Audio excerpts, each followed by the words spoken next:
अजमेर को smart city बना दिया है। वो आना सागर बोल रहा है ना, जलकुंभी बोल रही कितना स्मार्ट बनाया है। पूरा आना सागर सड़ रहा है। भाजपा को अजमेर जिला में खुद के जो है महल शीशे के बने हुए हैं, तो दूसरे के जो है घर पर पत्थर नहीं फेंकना चाहिए।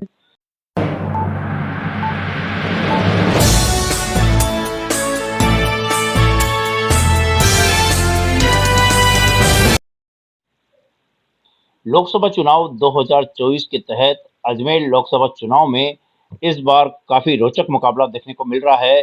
भारतीय जनता पार्टी और कांग्रेस दोनों ने ही इस बार जाट समुदाय से प्रत्याशी को मैदान में उतारा है। कांग्रेस के जो प्रत्याशी हैं रामचंद्र चौधरी, ये मौजूद हैं। हम रामचंद्र चौधरी से चर्चा करेंगे कि किस प्रकार से उन्हें समर्थन मिल रहा है, वो क्षेत्र में जा रहे हैं, किन मुद्दों पर वह जनता का ध्यान अपनी ओर आकर्षित कर रहे हैं और अपने पक्ष में मतदान की अपील कर रहे हैं। चौधरी जी, आपका बहुत बहुत स्वागत है। चौधरी जी, चुनाव प्रचार आपने शुरू कर दिया है, आप क्षेत्र में जा रहे हैं, कैसा माहौल आपको देखने को मिल रहा है?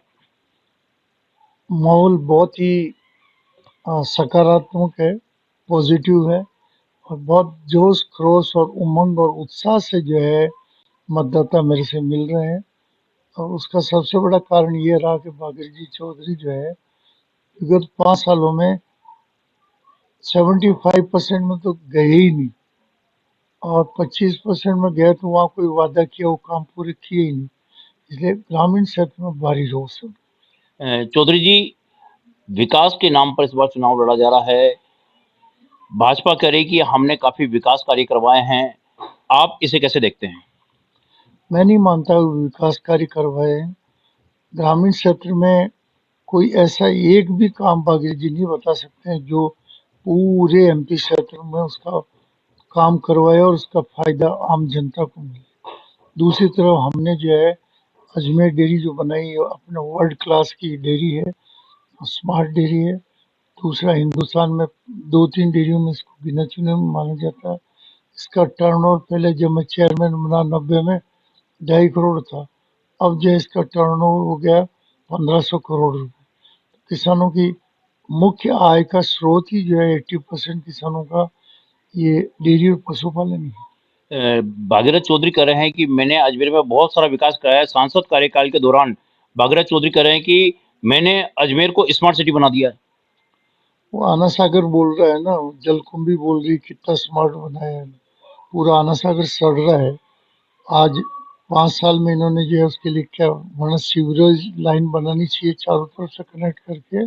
दूसरा, उधर जो ये दक्षिण का जो एरिया है वो जो है जल में बरसात ओवरफ्लो होती, वो द्वीप टाइप जो टापू दिखता है पूरा शहर, उधर का शहर, वो समस्या समाप्त हो जाती। देखिए, अजमेर लोकसभा चुनाव प्रचार के लिए बीजेपी ने अपनी पूरी ताकत झोंक रखी है। प्रधानमंत्री नरेंद्र मोदी पुष्कर में जनसभा कर चुके हैं, लेकिन आपके कांग्रेस पार्टी से अभी तक कोई नेता नहीं आया है। हम ये देख रहे हैं इनकी जितना पावर है उसको ये यूज करे। लास्ट में हमारे रिफ्लेक्शन हम बाद में देंगे। 16 तारीख को हमारे अशोक गहलोत जी आ रहे हैं, जिन्होंने चौमुखी विकास राजस्थान करने के लिए प्रयास किया। और 18 तारीख को हमारे डोटासरा जी आ रहे हैं, जो किसान नेता के रूप में फेमस भी है, और उनका लहजा बात करने का भाषण देने का तरीका ही अलग स्टाइल का है। तीसरा, हमारा 20, 21, 22 में सचिन पायलट जी आ रहे हैं, जिन्होंने पहले एमपी रहे, जिले का मतलब जो सेंट्रल यूनिवर्सिटी बनवाई। आपका अंतर्राष्ट्रीय हवाई अड्डा भी उन्होंने उनके कार्यकाल में हुआ। काफी काम उनके रोचक काम। देखिए, जो लोकसभा क्षेत्र है, इसमें दूसरा क्षेत्र भी आता है, ग्रामीण क्षेत्र भी आता है, शहरी क्षेत्र भी आता है। आप अजमेर के विकास को किस प्रकार से देखते हैं कि यहाँ पर क्या विकास होना चाहिए? सबसे बड़ी समस्या तो यह पेयजल की है। पेयजल इनको के लिए जो है हम 5 साल में चंबल का पानी लाके बिशुलपुर में डालेंगे, जिससे कि बिशुलपुर लगातार पानी दे सके। एक तो ये होना चाहिए। दूसरा, किसानों की आय दुगनी करने के लिए पशुपालकों को जो है कामधेनु गाय मिलनी चाहिए। हर जो किसान है जिसके गाँव पशु नहीं है, तो उनको जो है किसी भी साधन से उनको गाय दिलाना चाहिए। ऐसे ही जो कृषि ऋण माफ होना चाहिए।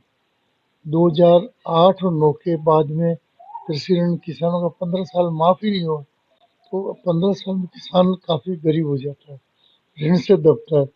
तो ऋण मुक्ति के लिए जो हम जो प्रयास करेंगे, केंद्र में सरकार कांग्रेस की बन रही है, तो हम लोगों की आवाज़ में दम पर लगाएंगे और माफ करें। देखिए, आपने किसान और पशुपालक की बात करी है, तो किसान और पशुपालक की लड़ाई के लिए आपका कितना योगदान रहा है?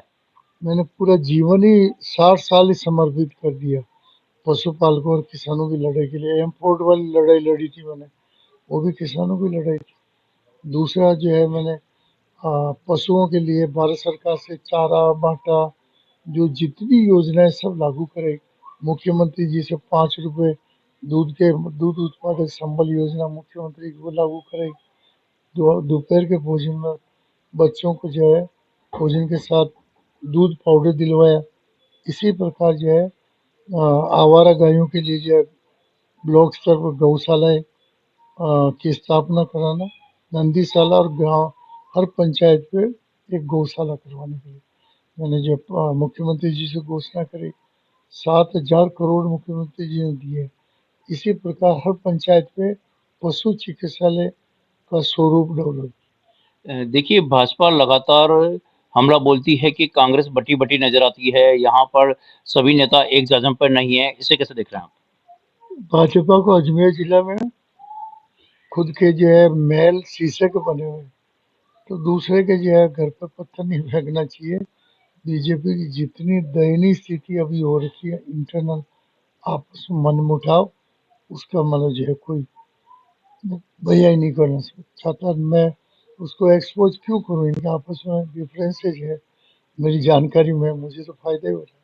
देखिए देखिए जो अभी माहौल है, ये माहौल पूरा राममय हो रखा है। अयोध्या के जो राम मंदिर है, उसे मुद्दा बनाकर भाजपा जो है वो लगातार वोटों को अपनी ओर आकर्षित कर रही है। मेरा कहना ये है कि मेरा जन्म से ही नाम जो है रामचंद्र चौधरी, तो राम जी के नाम को तो मैं जिंदगी भर से लिए फिर रहा हूँ। और हमारे दूध वाले कह रहे हैं कि हमारा तो राम जी रामचंद्र चौधरी है। पशुपालक मुझे अतिशोक्ति नहीं है, पर बहुत से पशुपालक कहते भी हैं उनकी आत्मा से, जो मैंने लाइफ लॉन्ग जो उनका विकास का काम किया, आधा डेनमार्क बन चुका है अजमेर जिला पशुपालन के साथ। चौधरी जी, देवास गांव में जन्मा हुआ एक बच्चा आज यहाँ तक पहुंचा है, तो इसके पीछे क्या राज है? मेरा तो प्रश्न ये है कि मेरा गांव का परिवार ही कांग्रेस पृष्ठभूमि का रहा। मेरी दादी का नाम ही गांधी था, तो राजनीति में उससे बड़े रीजनल कॉलेज में आए तो नेताओं के टच में आए, मसूदा में थे तो टच में आए, फिर विश्वविद्यालय में पढ़ने गया तो सब बड़े टॉप लीडर से मेरे अच्छे संबंध थे। तो प्रेरणा मिली कि मुझे समाज सेवा में, जिन गरीब लोगों की सेवा। आपको मार साहब भी कहते हैं। मार साहब तो इसलिए कि मैं टीचिंग जॉब की, और गांव वाले अध्यापक, वरिष्ठ अध्यापक, लेक्चरर बोलना उनके लिए आम बात नहीं है, इसलिए वो कैसा भी टीचर हो उसको मार साहब ही बोलते देखिए, चौधरी जी, महात्मा गांधी कहते थे कि भारत की जो आत्मा है वो गाँव में बसती है। गाँव और किसान जब तक समृद्ध नहीं होगा, तब तक देश समृद्धि की ओर अग्रसर नहीं होगा, देश का विकास नहीं होगा। इसको लेकर आपका क्या तर्क है? सही बात है। मैं इसी महात्मा गांधी जी के डायलॉग से तो प्रेरित हुआ हूँ, और मैंने पूरी जिंदगी जो ग्रामीण क्षेत्र में ज़्यादा खपाई। अभी जो चुनाव चल रहे हैं, आने वाली 26 तारीख को मतदान है, आप लगातार संपर्क कर रहे हैं, किस प्रकार की दिनचर्या रहती है? और जब आप गाँव में जाते हैं तो लोगों का जो समर्थन है वो कैसा मिल रहा है? लोगों का भारी उत्साह, प्यार, स्नेह, अपनापन, उनका जो है मतलब जो है आशीर्वाद हमेशा मिल रहा है मुझे। और मुझे पक्का भरोसा आने वाले चुनाव में कांग्रेस पार्टी बहुत अच्छे मार्जिन से अजमेर में जीती है। देखिए, ये थे रामचंद्र चौधरी, जिन्होंने बड़े ही विवेक तरीके से अपने हर सवाल का जवाब दिया। इन्होंने बताया कि इन्होंने पूरा जीवन गाँव, किसान और पशुपालकों के लिए समर्पित किया है। आने वाले जो 26 अप्रैल को लोकसभा के लिए जो मतदान होगा, इनका मुद्दा यही रहेगा कि गाँव का विकास हो। गाँव के विकास के साथ-साथ शहर में भी जो सुविधाएँ मिलनी चाहिए, उन सुविधाओं का विकास हो, और जो मतदाता है, उसे इसका लाभ मिलना चाहिए कि उसका जो मत है वो सही आदमी को मिला है, ऐसे आदमी को मिला है जो उनके क्षेत्र के दर्द को समझता हो और क्षेत्र का विकास करा सके। मैं अजमेर लोकसभा से विजय पाराशर।